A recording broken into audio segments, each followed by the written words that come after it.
नमस्कार प्रेमी भक्तजनों, आज मैं आपको बताऊंगा कि हनुमान चालीसा के 100 पाठ करने के बाद आपको क्या प्राप्त होता है भक्तजनों।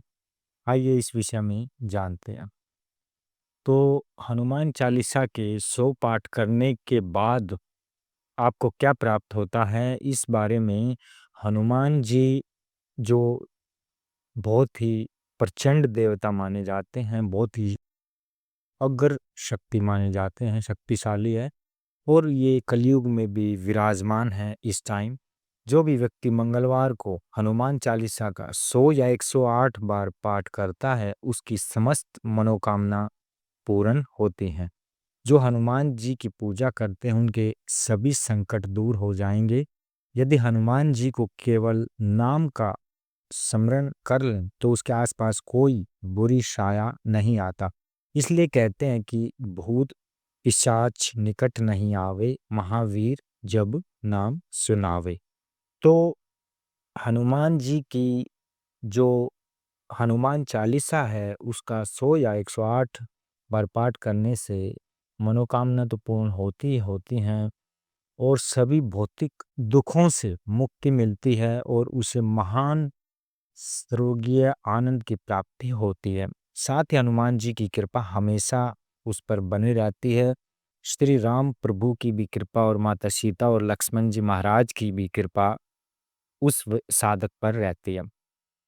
हनुमान चालीसा की 100 पाठ करने से व्यक्ति को काम, क्रोध, लोभ, मद, मोह और मत्सर्य जैसे भौतिक दुखों से मुक्ति मिलती है। हनुमान चालीसा पाठ करने से हनुमान जी की कृपा सभी भक्तों पे होती है जो हनुमान चालीसा का पाठ करते हैं 100 पाठ, जिससे व्यक्ति को किसी भी तरह की परेशानी का सामना नहीं करना पड़ता और सभी मनोरथ उस साधक के, उस व्यक्ति के सिद्ध हो जाते हैं। हनुमान चालीसा का जो भी 100 पाठ नियमित रूप से करता है, उसके घर और मन और शरीर से नकारात्मक शक्ति का निष्ठा का स- न- न- निष्ठा का स- निष्कासन हो जाता है, यानी वो बाहर चली जाती है।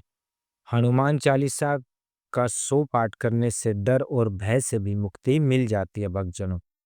तो हनुमान चालीसा का 100 पाठ करने से हर स्थिति में विजयी होने में मदद मिलती है और इसका छोटा सा एक और लाभ होता है। मंगल और शनिवार को 7 बार पाठ करने से विशेष लाभ भी मिलता है, अगर आप 7 बार मंगल और शनिवार को करते हैं। तो हनुमान जी का पाठ 100 पाठ करने से तमाम तरह के संकटों से आपको मुक्ति मिल जाती है और कहा भी जाता है कि जहाँ हनुमान जी की शक्ति होती है, वहाँ पर कोई भी दुष्ट आत्मा, खबीज, बेताल, राक्षस, ब्रह्म राक्षस, भूत प्रेत, पिचास वहाँ ठहरते नहीं हैं, वहाँ रुकते नहीं हैं। कोसों दूर हमेशा वो उस साधक से दूर रहते हैं। तो हनुमान जी का जो 100 पाठ अगर कर लेता है हनुमान चालीसा के, वो किसी शुभ मुहूर्त में भी किए जा सकते हैं। तो हनुमान जी की मूर्ति को आप लाल कपड़े या पीले कपड़े पर आप विराजमान कर सकते हैं और धूप उनको गंगा जल के छींटे देकर धूप दीप नैवेद्य और उनके सामने एक जल का पात्र रखिए और हर रोज सुबह उठ के ब्रह्म मुहूर्त में स्नान आदि से निर्वित होके उनकी पूजा और हनुमान चालीसा 100 पाठ करिए। 100 पाठ करना इतना आसान नहीं होता है भक्तजनों, लेकिन वही साधक कर सकता है 100 पाठ जो सुबह और शाम हनुमान जी की पूजा करता है। तो इसमें काफ़ी समय भी लग जाता है। तो अगर आप रोज़ सुबह उठकर 7 बार भी हनुमान चालीसा पाठ करते हैं, तो भी किसी व्यक्ति को किसी प्रकार का डर नहीं सताता, उसे भय से मुक्ति मिल जाती है। नकारात्मकता तो दूर होती ही होती है। नियमित रूप से 7 बार हनुमान चालीसा पाठ करने से घर से नकारात्मकता दूर होती है और पॉजिटिव एनर्जी का संचार होता है। तो इससे हमारे को क्या फल प्राप्त होता है, यही मैंने पूर्ण रूप से इस में जानकारी दे देती दी है, जो कि ब्रह्म मुहूर्त में सुबह 4 से 5 बजे के बीच और रात को सोने से पहले या फिर आप शाम ढलने के बाद आप हनुमान चालीसा का पाठ करना शुभ माना जाता है।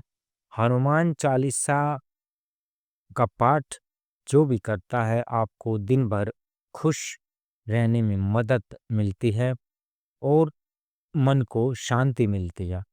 तो हनुमान जी का सदैव उस साधक पर आशीर्वाद रहता है, उसकी सेहत पर भी अच्छा प्रभाव पड़ता है और मन और आत्मा को भी शांति मिलती है। तो आप हनुमान चालीसा का पाठ करने से पहले गणेश जी की वंदना करनी चाहिए। उसके बाद हनुमान चालीसा पाठ करते समय मन को शांत और एकाग्रचित्त रहना चाहिए। हनुमान चालीसा का पाठ करते समय स्वच्छता का विशेष ध्यान रखें। हनुमान चालीसा का पाठ करते समय हमेशा ब्रह्मचर्य का पालन करें अगर आप संकल्प लेके कर रहे हैं। हनुमान चालीसा पाठ करने के बाद प्रसाद अवश्य चढ़ाना चाहिए। आप उनको बूंदी का या फिर गुड़ और चने का भी प्रसाद आप लगा सकते हैं।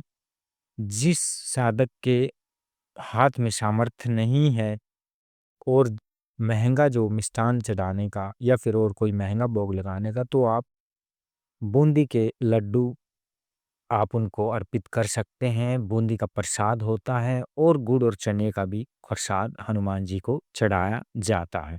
तो हनुमान जी के साथ साथ श्री राम प्रभु, माता सीता और लक्ष्मण जी महाराज की भी कृपा आपको जरूर मिलेगी। तो हनुमान चालीसा का 100 पाठ नियमित रूप से करिए और प्रभु श्री हनुमान जी का आशीर्वाद आप पर और आपके परिवार पर हमेशा बना रहे। यही मेरी अंजनी पुत्र जो है हनुमान जी से प्रार्थना है कि हे वीर बजरंगी सबकी मनोकामना पूर्ण करे और सब पे अपना आशीर्वाद बनाए रखें। जय गुरुदेव।